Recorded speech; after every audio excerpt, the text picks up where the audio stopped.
Ladies and gentlemen. Welcome to the Blockcrunch podcast, the go-to podcast for investors and builders in crypto.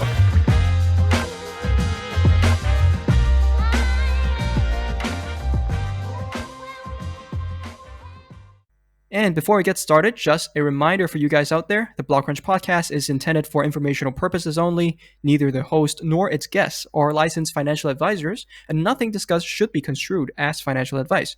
Views held by Blockcrunch's guests are their own, and sponsorship messages do not constitute financial advice or endorsement. With that out of the way, let's jump right in. Today's episode of the Blockcrunch podcast is brought to you by Protocol Labs, the team behind Filecoin.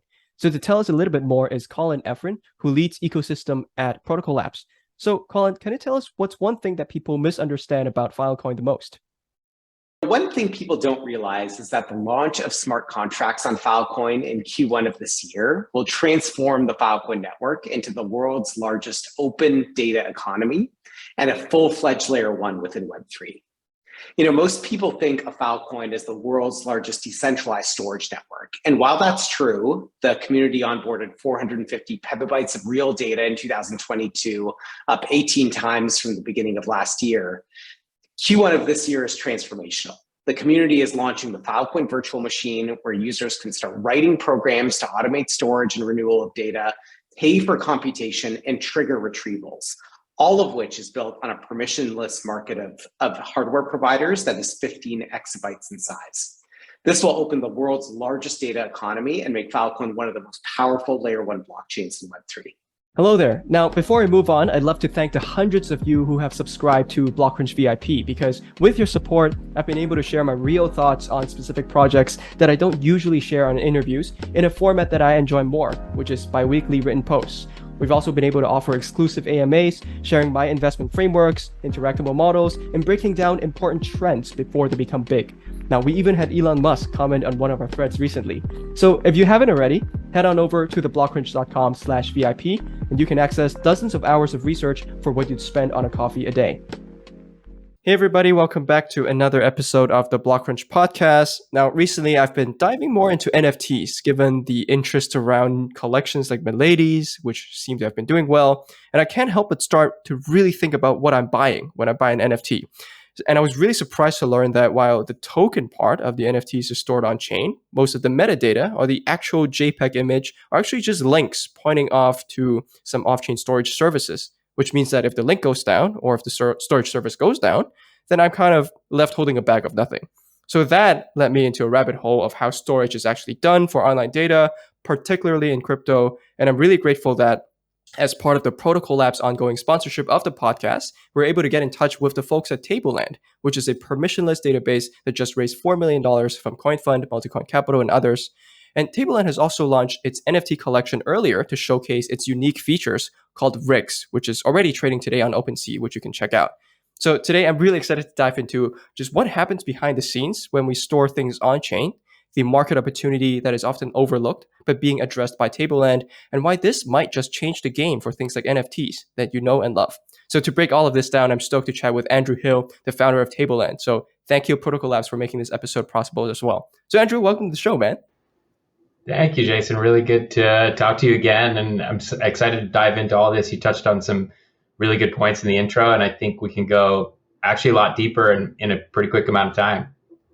Yeah, definitely. Now, let's start with what you guys are working on, because Tableland is a Web3 native SQL database that enables a few things. On your website, it's mentioned mutability, composability, and dynamic possibilities. So let's dumb that down. For the folks out there, what does this actually mean in terms of what I can do as a user? All right, so if we kind of anchor this in your intro, you were talking about NFTs and how their assets are often stored off chain. We need to actually back up from that. When developers are building applications for consumers, they almost always, I would say just the teeniest small fraction of them do not use a database in the process.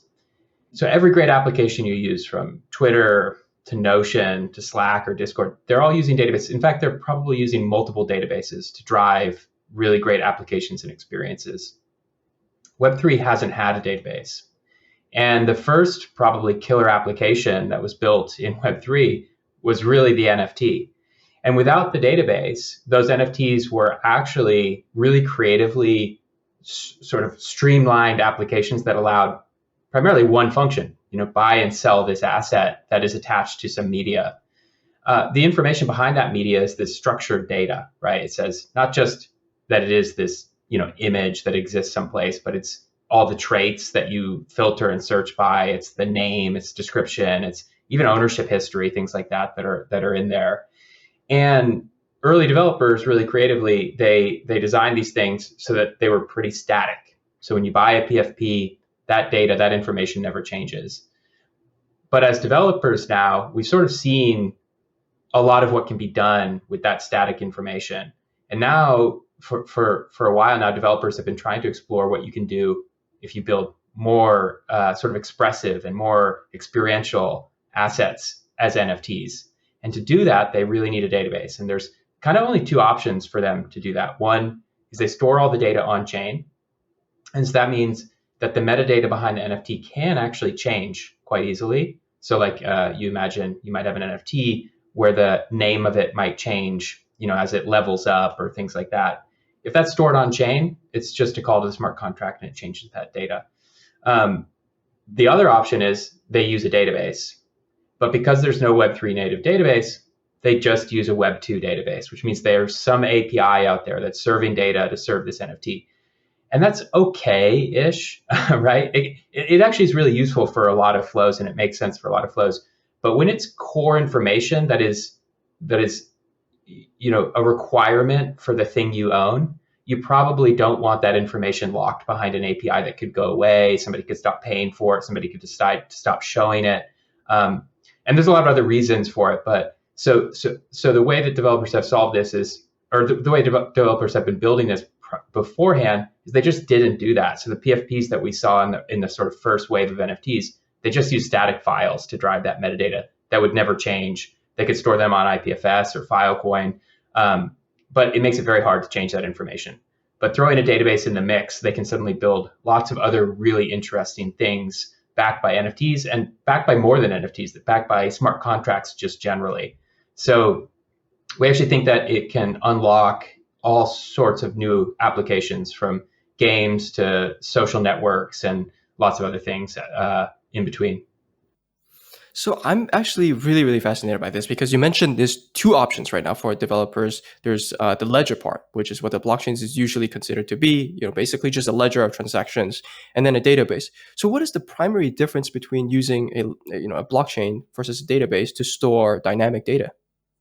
Well, so a lot of people refer to the blockchain as a database, and it is, but it's a database that serves a very limited set of functions. And so we have to kind of put that idea of a blockchain as a database aside. It's not really serving the same needs as a database as we talk about it in an application. So when you're building an application, you have a database that stores this structured data.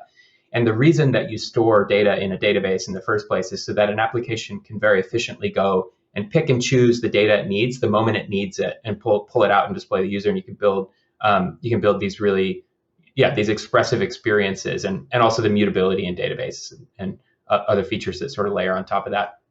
Okay, so when a developer tries to get those features directly in a smart contract, it can be pretty limiting. So the way that you store and structure data in a smart contract is fairly limited. So you can use key value stores, you can use maps to store information, but then how you pull it back out, how you combine it, really limits how much information you're really putting in there, how dynamic it is, and like how you join it back together on the way out, and how you can retrieve it by queries. All have these limitations because these key value stores and the maps, the data types that you actually store data as in a smart contract aren't really rich, powerful databases that drive these data lookups and queries and mutability. And so you can do these things in smart contracts, but you sort of hit this cap on what you can really, on the amount of data you can put in there, how rich the data models can be, how expressive your queries can be when they're pulling the data back out.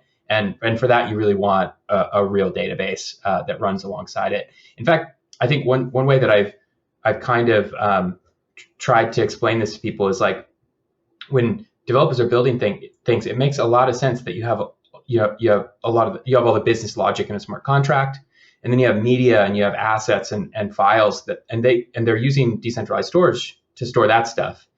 But there's this third piece, there's this gap in the middle, which is what a database does. And that's all this data that you want to be alive, and you want to be able to query it and pull it really efficiently to drive the experience. And you can't really get that from smart contract data storage. I think that's a really great segue to talk about exactly how Tableland differs from all these other offerings out there. So you mentioned a lot of the projects or NFTs, if they're not using static files, they're probably just using, Amazon Web Services. So how does Tableland differ from those, and how do you create a decentralized database? Decentralized databases aren't that new, actually, but I think we're in a different period of databases. And so to answer that question, if you don't mind, I'll just kind of back up for a second and talk about databases in Web3 for a longer period of time, and kind of where Tableland fits in that timeline. And so you can actually look at sort of pre-smart contract decentralized blockchains, and they didn't have databases. Then smart contracts come along, so we're in the early days, and we actually already saw databases coming along to try to serve the needs of developers. And BigJaneDB is a really great example of that. BigJaneDB is like the OG of decentralized databases out there. But they were so early in that idea and seeing the need that there actually weren't that many developers or use cases yet to use that thing. They were earlier than the developers needing to build the applications, and that innovation ended up going on and driving what is now the Ocean protocol. And the team behind it is a lot of the same team. And so they found a different use case for a lot of the things they were trying to build. And then if we move forward, there was this period where suddenly smart contracts were serving a lot of different needs that all looked quite interesting, from like DeFi to early Web3, like data sovereignty kinds of ideas. And we saw like data starting to move through Web3, but it didn't have a lot of structure yet. We didn't really know what it was going to look like. There weren't many use cases that were using the same kinds of data. Everybody that built a smart contract had sort of a different idea how the data came together. And then we saw some new kinds of databases or ways to store that data arise. And a couple good examples were the graph.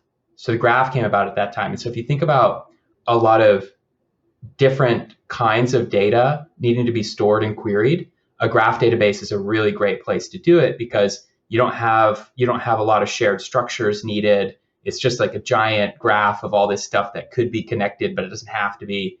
And so it's this great solution. And then even today, they serve basically to index all those different data structures and be able to build APIs on it. But it's a little bit different than an application database. Another solution we saw really take off at that time is just IPFS. And so here developers were taking the raw data, storing it as JSON files and putting it on decentralized storage, but they're kind of losing some features or just not using some features around, what happens when you need to mutate single fields within that JSON file. It's cumbersome if you're just using IPFS, or if you want to have many JSON files and be able to efficiently query and pull data back out of them. So it wasn't really serving these like future needs, but it served the needs at that time really well. And now we're in the like post NFT era. And what NFTs actually did in Web3 that's really interesting is the first sort of convention for data arose, and that's the NFT metadata standards. And so now we see like lots and lots of the same kinds of data flowing through NFT or flowing through Web3. And that kind of data becomes so much more powerful with a database. So that's where kind of Tableland comes about. And what we're trying to do is build a home for that kind of data to flow and be changed and be queried. And so the way that we're building that it's drawing on a lot of these predecessors to say, okay, what we need to do is build a network of nodes that will provide database services for the data that flows through it. And so you can think of Tableland as a decentralized network of validator nodes, and those validators are just hosting sections of that database and answering queries for the data that's in them. And to bring this into concrete terms for builders out there, what are some examples of use cases or projects that you can do with that you can build with Tableland easier than with anything that came before? Our first sort of target market when we were trying to figure out if people were really even interested in this was obviously NFTs. I think that Tableland has a lot more applications that it can power, but that's where a lot of developers were already building things and trying to do that next thing with NFTs. And so what we're seeing are a lot of basically game or game-like experiences on NFTs. So NFTs that you can play or perform some actions with, where the information that drives that NFT, the metadata itself, is going to change behind the scenes. And so what Tableland lets you do that's pretty interesting, we actually provide a database that is what's called a relational database. And a relational database, there's a few different ways to think about it, but a really helpful model, if you're not familiar with databases, is just to think about spreadsheets, like in Excel or Google Sheets. You have tables that you're storing information in, and those tables, they're broken up into columns and rows. And in the database, typically in a relational database, the columns have data types, predictable data types. So you have columns of integers, you have columns of strings, you have columns of Booleans. So you always know what's going to be in that column, and then you have many, many rows. And with the database, a relational database like Tableland, you can actually have multiple tables where information in those tables can be joined back together to get more information. So what's really cool in Tableland is it's programmable from the smart contracts how those tables can be changed. And so what that lets developers do are write rules, for example, that make it so that specific cells or specific rows in that table can only be changed by the owner of an NFT. So you have to own the NFT to be able to change some specific information in the database. And so what that allows them to do, many use cases, are building games or these game-like experiences where the owner of the NFT can change properties of their own NFT. And oftentimes it's like mixed. So maybe the NFT creator doesn't want to allow the owner to change, the rarity driving traits, but they can change traits about, if they're playing in a game, what features are they playing? Like what sword are they carrying, or what color armor are they wearing? Those kinds of properties. And so we're seeing a lot of game type NFTs building.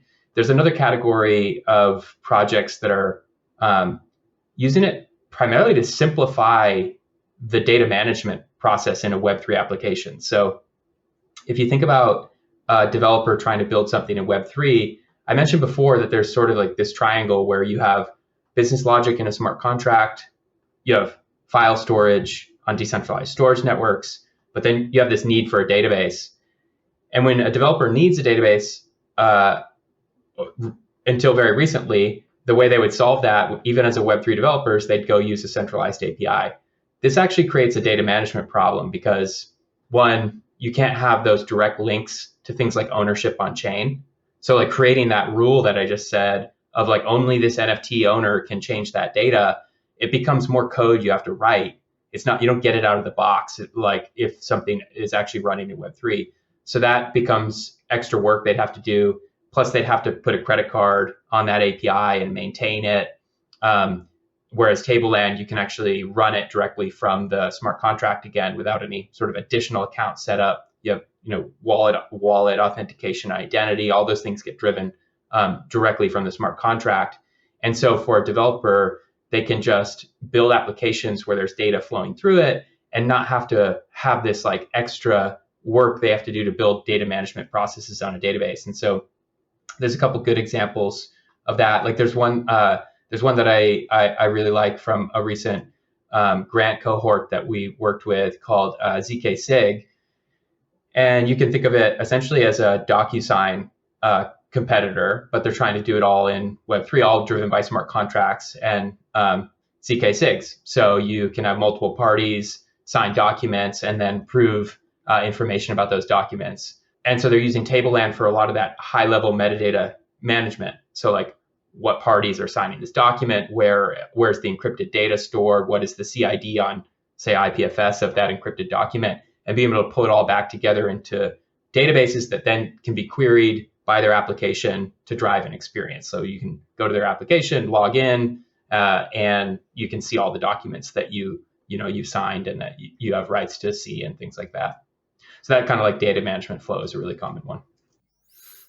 So that's interesting. So is it right to say that while I think the initial premise and the 0 to 1 moment for blockchains is creating a ledger that's completely immutable and verifiable and public record of everything that happens, with decentralized database, you actually allow for a little bit more flexibility. You create an element of mutability that allows people to update things that has already occurred on chain. Is that kind of a good mental model to think about what we're enabling here? Yeah, absolutely. And like I've been trying to bang the drum that Web3 can enter the data era. This can be Web3's data era now. And I think that's a really important thing. It actually is like why I'm excited to work on all of this, is that I think there's so much data in the world that we can bring together and do more with in Web3 than what was possible in Web2. And so I come from a science background and then actually a geospatial and mapping background. And I was just having a conversation a couple days ago with a researcher working on a project called Easy. And what they're trying to do is bring lots of really interesting academic data sets, geospatial data sets into Web3. And so you can think of it like satellite imagery. And it's these really giant data sets. They're trying to get it into Filecoin storage deals so that then researchers can pull it from those deals without having to rely on government servers that are cumbersome or hard to get access to. When you have a data set like that in Web3, what do you do with it? Well, the common thing that you do with it is you start running machine learning on it to start doing things like detecting where are people building new buildings, where are people putting in roads, where is deforestation happening, where is water running out, or where's flooding happening. All of these things are all these machine learning and computation processes are actually generating new data. And that kind of data actually often lives in a database. And without a database in Web3, that data has to leave Web3. It has to go into S3 buckets. It has to go into APIs. But with Tableland, I think we can actually become a next step. We can actually take data, we can turn it into new data, new information that then we can build all sorts of new applications and actually process it again and actually drive decisions as communities and societies in totally new ways. So yeah, for me, I think it starts with NFTs. It's like a really interesting, fun toy example where there's a lot of people interested and excited, but I want to change the way data flows on the internet. And to do that, you need a database that isn't controlled by a single entity, doesn't have keys that can lock you out. It has the Web3 ethos, and I'm a big believer that data needs to be there. Yeah, and this can really change the game for NFTs and pretty much like any type of applications on Web3. And I'm curious just to understand the magnitude of the improvement here. So why is it possible for us to just do everything you said, but on a ledger? So just to append new transactions and involve new state changes instead of updating data on a database. Like, what is the main difference there? Is it mostly on the cost side? Yeah, well, you want something for a database. You want something that's fairly tailored to the problem of how do you make these row level changes in the data, and then how do you query across that data in performant ways. And so for us, actually, this is all for us actually research topic. Tableland, what you see today for Tableland is like Tableland Alpha. It is the product that we got out there that we know we can enable for the long term, that people can start building on. But it actually goes much bigger than that. And to do that, we're doing a lot of research actually in the Filecoin domain. They have this really cool project called interplanetary consensus, which is this idea of essentially running subnets around Filecoin that would allow us to kind of get what you're saying, having the database running on the ledger, but it's not really running as sort of an EVM block producing thing. It is really a specialized database with its own ideas of consensus and its own ideas of reward. And the reason we would do that, it's like, yeah, like you said, you want it really tailored to this specific problem of how do you have this structured data flowing through that then you can query and build into applications in these performant ways. And so for us, actually, that's actually a really interesting little segue too, is one of the key things that we're doing is to run those queries in Tableland. You do it with a language called SQL.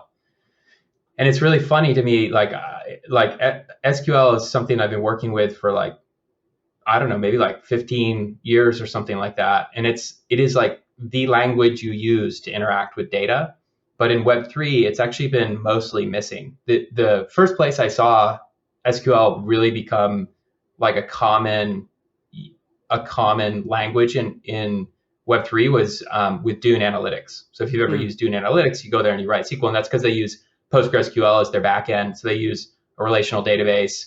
They go and index everything, put it in a PostgreSQL database, and then you write SQL to get it back out. So it's not really native into Web3. You're not able to permission that data or change it with smart contracts or anything like that. It's quite different. But yeah, so we're trying to make this performant query happen. This performant query layer happen through this language called SQL as well. So that's a really important part of our vision. And just to give some context to listeners, so what Dune allows you to do is to really easily query data, create these beautiful dashboards that track, the different traction or adoption metrics or daily active users on any smart contracts that's exposed to Dune right now. And as a disclosure, I am an angel investor in Dune as well. But the way they do this, as Andrew mentioned, is they have to, almost like manually structure this data before you can do this querying. So it sounds like what Tableland is allowing is that you don't even have to do that manual part. Just every data, just natively, will be queryable if it's on Tableland. Yeah, exactly. But there is a big difference there too, and maybe it's like I shouldn't admit it. It's like one of our weaknesses is that we don't go and automatically try to query all smart. Like you can't go to Tableland and find the state of all smart contracts. That's what Dune does really well. But to do that, they have to do a lot of kind of manual, and I'm sure a lot of it is more automated now, but processing behind the scenes to go figure out what are those events coming from the smart contracts? How do you pull the state? How do you wrangle it into a database? That's not really our mission. So for us, when developers are putting data in Tableland, they're actually thoughtfully saying, I'm going to write this smart contract and it's going to write data in Tableland, and then suddenly it's in Tableland. But yeah, we don't go and try to index the full state of the chain like Dune does. And so their application, can drive these really cool dashboards and analytics and very different thing. And I think the best way to maybe put this into concrete terms for listeners out there is through the Rigs NFT. So you guys launched a collection called Rigs. It's trading on OpenSea right now. Can you explain what it is, and what does it demonstrate about Tableland that other NFT projects currently can't? Yeah, so we started Rigs. We started Rigs almost as soon as we were thinking about how Tableland could work and what it could enable, and we were like, well, all right. So if Tableland has like a handful of really cool features, and so one I already mentioned is this idea that you can write these access control rules from a smart contract where an NFT owner has the right to change specific rows in a database. Okay, that's one cool thing. Another cool thing is that with that language called SQL, you can actually store data in a way that's very performant, the way that you store it.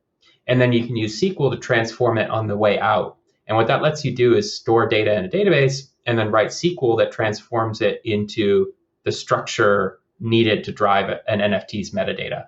So we store data in Tableland tables, and then through the query, we actually get that, the metadata that drives the NFT that is, can be shown in any wallet or marketplace, and a handful of other really interesting features. And we started thinking, well, we should just build something that uses all those features. Like we could do something really cool.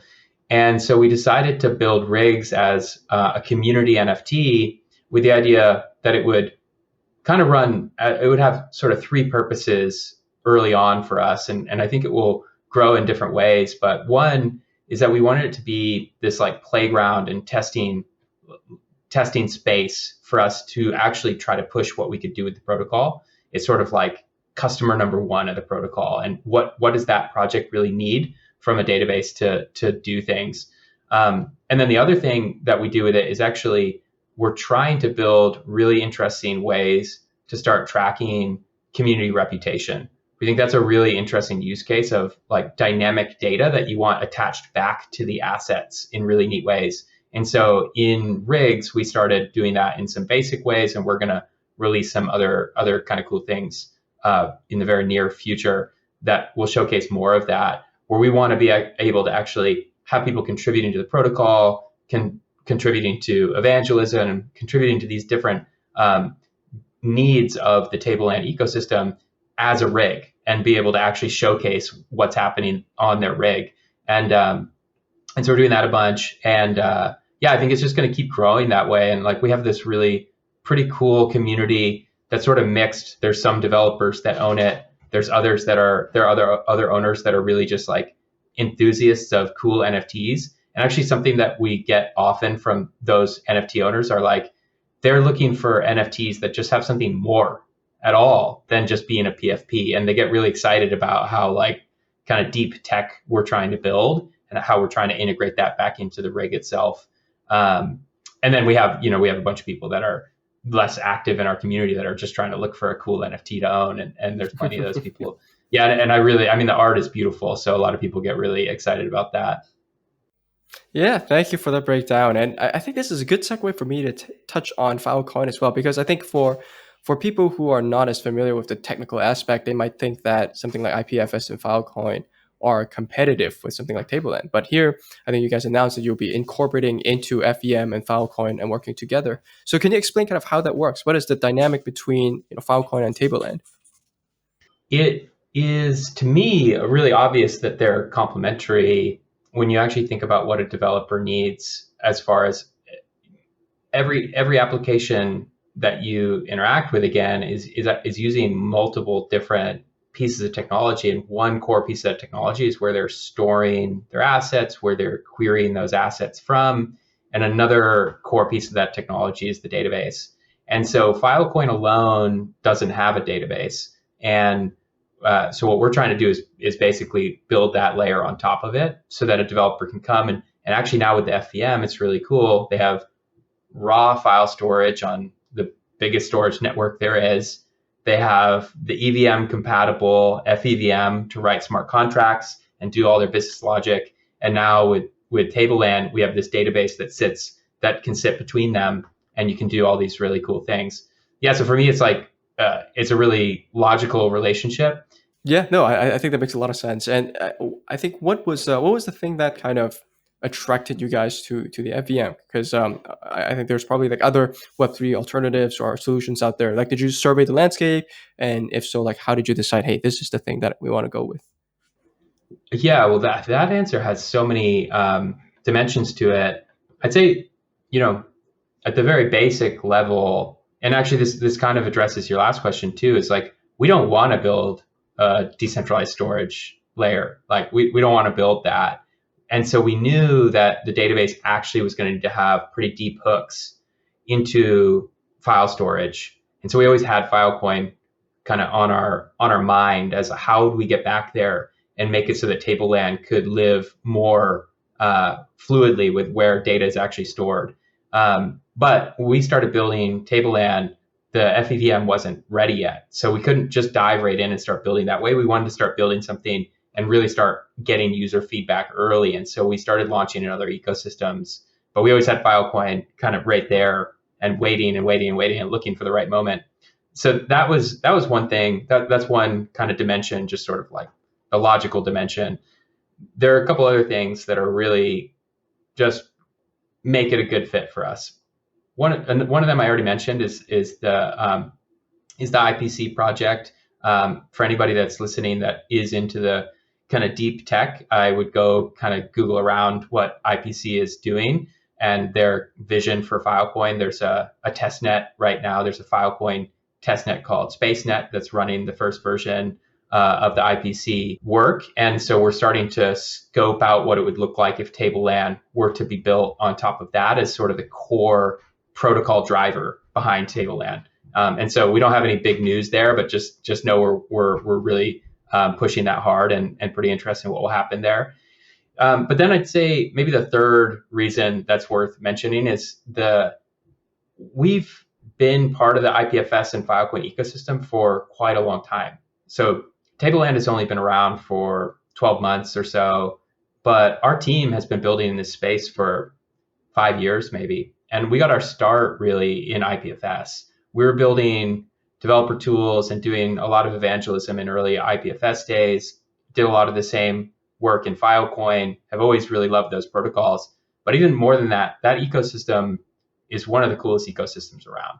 It has like probably some of the most, supportive and positive people, really bright people. I actually just came back from Consensus, and I was at their at their event, and they had just some really deep technology talks and crypto economic talks. Those sorts of things that get you really excited because people are just there to actually build and solve problems.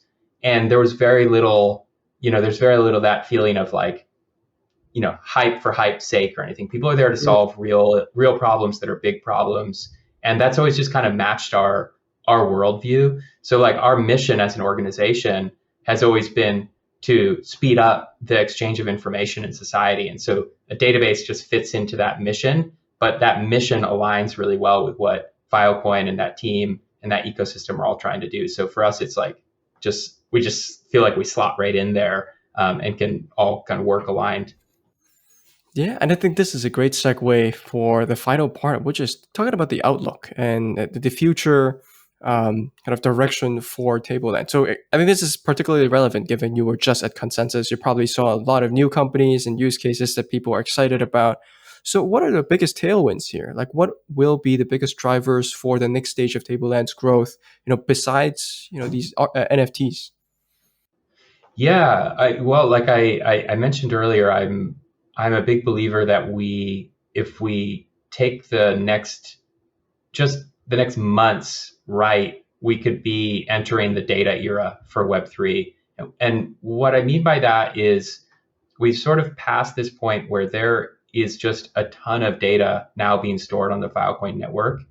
And now with tools like the FVM and with tools like Tableland, we suddenly have ways to use that data and build things around it. And so I feel like that data is about to come to life.